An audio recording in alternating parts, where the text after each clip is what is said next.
Hello EFD squad and welcome back to Euro Roundup, where you pick our winners and losers from the game week just past. Joining me is Van Straten in Blue Dabba Dee Dabba Die. How was your weekend? It was fine. How was yours? Also fine. Didn't work, so I had plenty of time just to put my feet up, eat all of my calendar because I'm a greedy pig, and watch an awful lot of football.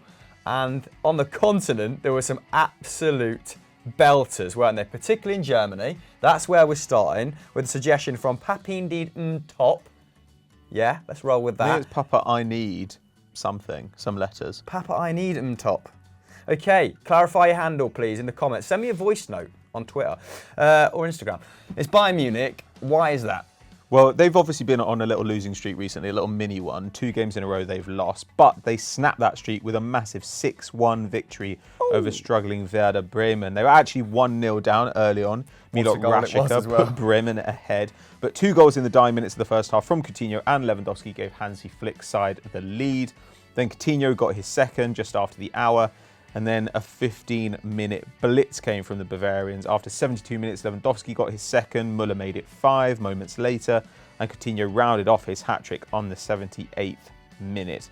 Now, it's Bayern's 23rd game of the season, and they've scored 70 goals so far. That's slightly more than 3 a game. This is the 8th time they've netted more than 4.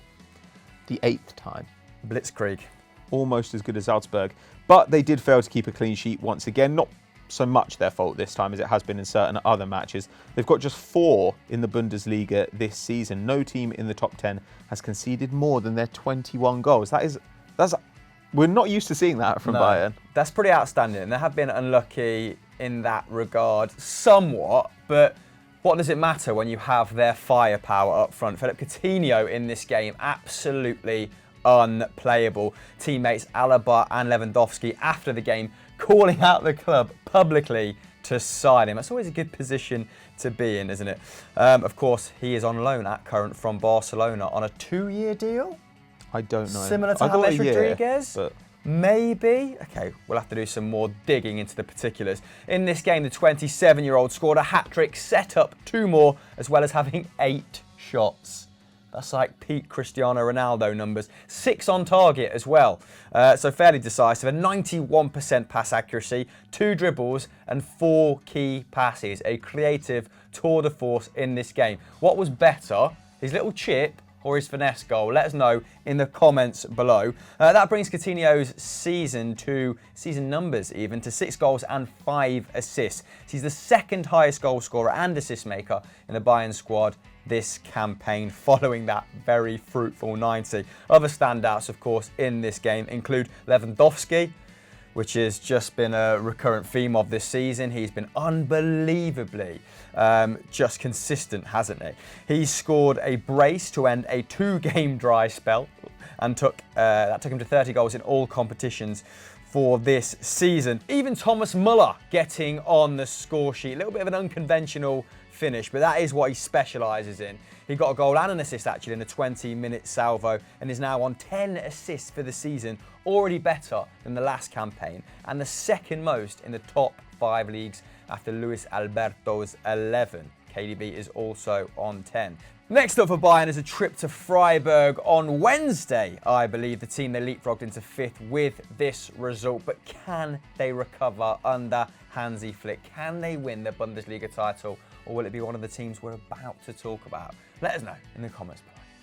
Just before we get into our first loser of the week, make sure that if you weren't subscribed to the channel before, you are now, and hit that notification bell to never miss a video. Drop us a like as well if you're enjoying this, and let's get into Real Madrid, our first losers. This comes from @Ismunkasomzulu. Ham will take it away. Yeah, it feels a little bit harsh, doesn't it? Because they actually drew with Valencia, but they did blow their chance to go top of La Liga. And around this time of year, that would give them the mental edge, wouldn't it? They drew 1-1 away with Valencia as well at the Mestalla. Barcelona drew 2-2 with Real Sociedad. Odegaard absolutely outstanding in that game. And that's why they had the chance to leapfrog their bitter rivals. The stage was set for Los Blancos, you might say. I don't think they've been top since early October either. So it would have represented quite a turnaround after that sticky start. They went into the game in good form as well, didn't they? Unbeaten in 10 games in all competitions since that 1-0 loss away to Mallorca in October, having conceded just 2 goals as well in their last 6 La Liga outings. So they've really shored up defensively speaking. And they were pretty dominant at the Mestalla. 64% possession, 19 shots to Valencia's 9, although they were tied for shots on target. So finding it hard to get through Valencia's deep block. And to an extent, they were dominant at the Mestalla, particularly with possession. They had 64%. They had 19 shots to Valencia's 9, but they were a little bit blunt up front. And this is reflected in the expected goals numbers. So they're actually edged by the hosts, 2.29 to 1.97. And it took an equaliser in the final seconds of stoppage time from Karim Benzema to salvage a point, a rebound after Thibaut Courtois had his header saved. He actually was pretty decent in this game. One of his better performances in Los Blancos colours. It was Benzema's 20th goal in 26 appearances in all competitions this term, with only Leo Messi matching his 12 strikes in La Liga. So his fine individual form continues. The Frenchman contributing to a goal every 77 minutes in league play, accounting for 51% of Real Madrid's output. He is carrying them at times, isn't he? Pretty talismanic stuff. Excellent once again here. His all-round numbers, just outstanding once again. 6 shots, 6 key passes. Bloody hell, 45 passes with a 91% pass accuracy. His numbers continue to look like that of a really proficient number 10. 2 dribbles, 2 tackles and interceptions to boot as well. Will Valencia be happy with this point despite having, 2 taken from them in the last moments? Yeah, like they were overall creating better chances than their opponents, and their run is certainly positive. They've only lost once in their last 7. They've won 4 of those, and before that they'd only won 3. So they're definitely on a kind of upswing. And when you look at some of the younger players in the squad particularly, there are loads of reasons to be positive. Ferran Torres was absolutely fantastic in this game, starting up front in a 2 with Rodrigo. Completed 4 dribbles, which was the most on the pitch, with a 100% success rate. And that's about double his average per 90 this season of 2.2. He also had 3 shots, which was the most on the team. And really thrived as Valencia were pretty much playing on the break in a manner they kind of did under Marcelino as well. It was kind of back to the way that his team played here. Left back Jose Gaya was also excellent. 6 tackles and interceptions, completed all the tackles he attempted. 2 dribbles, completed both the dribbles he attempted. Got a key pass as well. And finally, a shout out to Carlos Soler, whose 78th minute strike opened the scoring. Now, it's been a bit of an up and down season for him. Thanks to injury, he's already missed 12 games. And this was his first league goal of the year. But the 22-year-old has now completed the full 90 in his club's last 4 fixtures, which will be a big boon for them heading into the back half of the season. Anyway, back to Real Madrid, and this leaves them trailing Barca on goal difference, setting up Wednesday's El Clasico at the Camp Nou perfectly. But who do you think will come out on top in what is the biggest game of La Liga's season? Let us know in the poll above my head. Like we hinted at in that first section, we're returning to the Bundesliga because it's been chaos there recently. We're actually covering 2 sides in this section, 2 for 1. You're welcome. RB Leipzig and Wolfsburg, thanks to a suggestion by Joe_D_Shepherd, starting with Nagelsmann's men. Yeah, they're 2 points clear at the top of the Bundesliga following a 3-0 away win over Fortuna Düsseldorf after Borussia Mönchengladbach lost 2-1 to Wolfsburg. Now, the goals in this game came from Patrick Schick, Timo Werner, who slotted away a penalty, and Nori Mukiele. And Leipzig were dominant throughout, 22 shots with 7 on target. The home side had 4 shots and 1 on target. That is unbelievable. Well, and it brings Nagelsmann's side to 9 games in a row without defeat and 6 consecutive Bundesliga wins. Now, in those 6 games, they've scored 25, over 4 a game, and conceded 6. And they've now got the best attack in the Bundesliga with 42 goals and the second best defence with 16 conceded after 15 games. And I think there's been a lot of attention shown to Lewandowski this season, and understandably so, but actually, on the numbers, Werner is the form striker in Germany. He's got 21 goal involvements to Lever's 19, and of players with 1,000 league minutes in the Bundesliga this season, he ranks second for XG per 90 to the poll, with over 1 a game, and top for expected assists per 90. huge creative numbers he's putting up right now. Leipzig as a whole are incredibly good at getting scoring chances. They're 11th in Europe for shots per game with 16.4 and joint second along with Man City for shots on target on 7.1. Only team ahead of them, Atalanta, 7.7 shots on target a match. It's always Atalanta, isn't it? Gasperini They're so waving fun. his wand. They're so fun. I want to see them play each other at some point. Anyway, the victory against Dusseldorf also marks a personal milestone for Nagelsmann. He's now beaten all 24 teams he's faced in the Bundesliga. I wonder if they can do something special. I was going to ask you, there's been a lot of pretenders to the throne this season. A lot of focus and emphasis has been on Dortmund, Gladbach, who I'll talk about very briefly in a minute. Do you think that Leipzig are the real deal? Yes, I do. I have more faith in Leipzig than I do in Gladbach. I just think there's more quality through the squad. And also, like, Leipzig were really good last season. For them to be really good this season is not that big a difference. Whereas Gladbach, I always feel like, as good as they are this season, it's really hard to go from a kind of middling side to a great one in a year. Schalke syndrome. Could finish second, but then the season after could finish ninth. Yeah, though they are better than Schalke. They're like the better version of that, right? I don't know. I think that Leipzig are pretty special and have quite a lot. You know, Ethan Ampadu's not playing for them. Like, Tyler Adams isn't playing. Like, loads of guys are not really getting minutes. There's so much depth. Upamecano, does he still get minutes? He's been playing a bit, but I mean, he still struggles with injuries and stuff. But you look around that squad and you think, I mean, yeah, this looks like they're primed for a title challenge. But I would love to see them win the league a bit, but I'd love to see it less now that I've cashed out my £10 bet on them to win the league that I put on at the beginning of the season. Beginning of the season, you're cashing out halfway through. I needed the money, and also I tripled my money, so it's all right. A desperate Christmas at the Van pretty Straten much. household. Anyway, let's move on to Wolfsburg because they, of course, clinched victory over Gladbach, didn't they? They now sit 8th in the league, arresting a run which has actually seen them lose 4 of their last 5 Bundesliga matches. So this game, pretty attritional, pretty tight, 1-1 after a quarter of an hour. So pretty interesting start as well, with Xaver Schlager opening the scoring for the home side on 12 minutes before Briel Mbolo levelled it just 2 minutes later. Then Wolfsburg shut the game down in typical fashion. They are a very good defensive unit, aren't they? Allowing just 0.5 XG from there on in before Max Arnold's 90th minute winner gave them all 3 points. Now, amazingly, just 2 sides have scored fewer goals than Wolfsburg's 17 after 15 matches. But with just 15 goals conceded, they boast the division's best rear guard. They're a little bit like the German Crystal Palace, if you will. They've been a bit unlucky, though, going forward. Understat does think their goal difference should be closer to around a +7, with 21 goals scored, which would rank them as the 9th best attacking side. 9th best side overall in Germany. So maybe a little bit unfortunate to have only conceded the aforementioned amount. On the other hand, this was easily Gladbach's worst offensive performance of the season, though they remain 2 points clear of Borussia Dortmund in 3rd place. And Champions League football, you know, let's forget the title ambitions. Champions League football would represent such a sizable step for them, wouldn't it? That's what they should be focusing on. Will they strengthen in January? I'm not sure. Have they been linked with anyone, guys? Let us know in the comments below. We've got 2 games left in the Bundesliga now until the winter break. So it'll be really interesting to see the complexion of the league after those 2 games, because 6 points is a big old swing in the Bundesliga, isn't it? Yeah. Guys, who do you think is going to win the title? Let us know in the comments below. Let's move on to our final loser.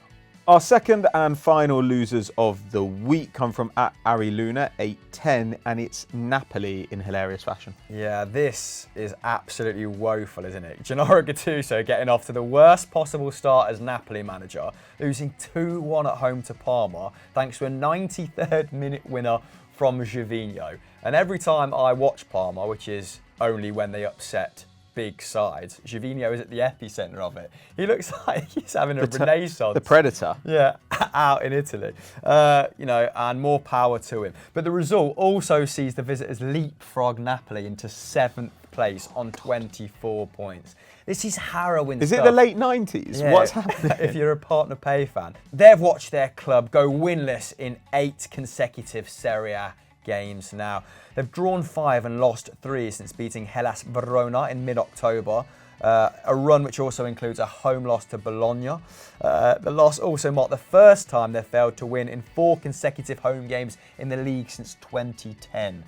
This is just really bad, like I've said about 3 or 4 times now, but all these stats really drilling it home. The drop-off, absolutely shocking. So at the same stage last season, Napoli had 38 points, almost double their current tally of 21. In fact, this is the club's worst points tally after 16 games since they were last relegated from the top flight in 2001. Jeez. Gattuso can maybe feel slightly aggrieved. I imagine Carlo Ancelotti will probably feel more so. But in this game, his side had 72% possession, well above their 57% average, and took 33 shots. 33 to Parma's 7. But this only translated to 8 shots on target, so it did get very desperate very quickly at the San Paolo. And the fact their XG was just 1.88 to 1.29 in Napoli's favour underlines the fact that their dominance did not translate to clear-cut opportunities. However, it is the highest XG they've recorded in a league game since the end of October. How do you pick up from there? Because that is damning stuff. Yeah, but you hope, don't you, that like Milik's just going to start banging them in at some point, because Milik was really, really good in this game. He scored the equaliser. He had 5 shots, only 2 on target, but created 4 chances as well, which is about as much as you can expect from a centre forward. Like, what's he meant to do? And then at the other end, Kalidou Koulibaly had one of his worst nights. He miscontrolled a pass to Ledin Dejan Kulusevski for Parma's first goal in 4 minutes, then injured himself chasing after him and went off a minute later, had a hamstring injury. They've confirmed that post-match. And Koulibaly went on Twitter to say sorry to the fans. Oh, that's so sweet. No, but it's just because it's in Napoli, so he's terrified. Like, he's got to say sorry all the time. His head's already at Chelsea if you've watched Sunday Vibes. So, oh, God. I mean, that is just a rumour I've started. But I don't care about Koulibaly at all, but I do care about Kulusevski because I've written about him a lot, and he's an Atalanta boy, but on loan at Parma this season. Man of the match in this game. Opened the scoring, as I've said, and then provided the assist for Gervinho's winner. 19 years old, now has 4 goals and 6 assists in 16 appearances this season, contributing to a goal every 135 minutes. Pretty bloody good going. And you were telling me that their youth side has just won their league, right? Atalanta's youth side won the national championship, the Primavera, last season, yeah. And Kulusevski does kind of show a lot of the hallmarks of an Atalanta side. Like, when you're playing as a forward, to complete over 70% of your passes, it doesn't sound good, but that is actually pretty decent. Kulusevski in this game completed 92% of his passes, completed 2 dribbles, created 3 chances, the most for his side. And Gervinho is a really good partner for him. 32-year-old had 4 shots, was denied well by Meret twice before his winner, and completed 4 dribbles. So, I mean, it's one of those things where you can have limited players, but if you work out clear roles for them that play to their strengths, then you can obviously do something a little bit special. And Roberto D'Aversa's side are on the cusp of something special. They're 8 points off 4th placed Roma. And given that they finished 3 points off the drop last season, that is an incredible turnaround. Napoli, on the other hand, in need of a turnaround of their own. They've got Sassuolo on Sunday before the winter break, and they will want to go into that on a high. But for this week, they're in our losers. Eduardo Camavinga is our star of the week, courtesy of Joe_D_Shepherd. 2 shout-outs in one show. Well done to you, sir. And it could have been Renato Sanchez, because what a 90 minutes he had as well. But a 17-year-old central midfielder bossing it in Ligue 1, it had to be Camavinga. Camakinga, let's call him. And as he scored, Camapinga. It's not really a ping. So, well, you know, goal's a goal. I'll take it for sure. Anyway, he's now making his 2nd appearance in our Star of the Week, and his star is very much in the ascendancy, isn't it? Scoring an 89th minute winner here against Lyon as Rennes triumphed away from home. And it was a great goal to the youngster, breaking forward from midfield, beating Anderson, and then powering it past Anthony Lopez, who did get a hand to it, but couldn't stop it. You know, making it less aesthetically pleasing, I guess. Just to clarify, he's now 17 and 35 days. So, almost 16. The youngest player to score for Rennes since the war. And it capped off a fine all-round performance. 44 of 49 passes completed, making for a 90% pass accuracy. 3 out of 3 dribbles completed, and 5 tackles and interceptions. What a guy. In fact, this season he's averaging 6.4 tackles and interceptions a game. Only Reims' left back Hassan Kamara, who you're going to profile probably in the future, is averaging a better total on 6.6. How are Rennes doing, you know, as a whole? Well, they're up to 4th now as a result of this match. So they'll want to hold on and get a Champions League place at the end of the season, while Lyon, on the other hand, are tumbling. They slumped to 8th, having lost 7 of their 18 league matches this term. And the result was not the only negative. Both Memphis Depay and Jeffrey Nadaled both suffered cruciate ligament injuries during the game. The club said that they expect both players to sit out more than 6 months, meaning Depay will almost certainly miss Euro 2020 with the Netherlands. What were they playing on, AstroTurf? I don't know, man. 2 cruciates in one game. It's their own pitch. That's mental. Yeah, so anyway, congratulations to Camavinga, another great performance from you, and commiserations to Depay and Renadelaide, and we wish you, I guess, a speedy recovery, but I mean, cruciate ligament injury, take your time. So guys, that was the last Euro roundup of the year. We'll see you in 2020 for all the best from across the continent. What's been your favourite Euro roundup of the year, Pat? The last one. The last one. Thought as much. Thought you'd say that. What else should people watch at home as well? Oh, go over to Football Daily and check out winners and losers. And obviously we'll have loads of end of year stuff coming for you. End of year Sunday vibes. Potentially a quiz. Mean tweets. Yeah. All that content that we roll out, over Christmas while we're at home.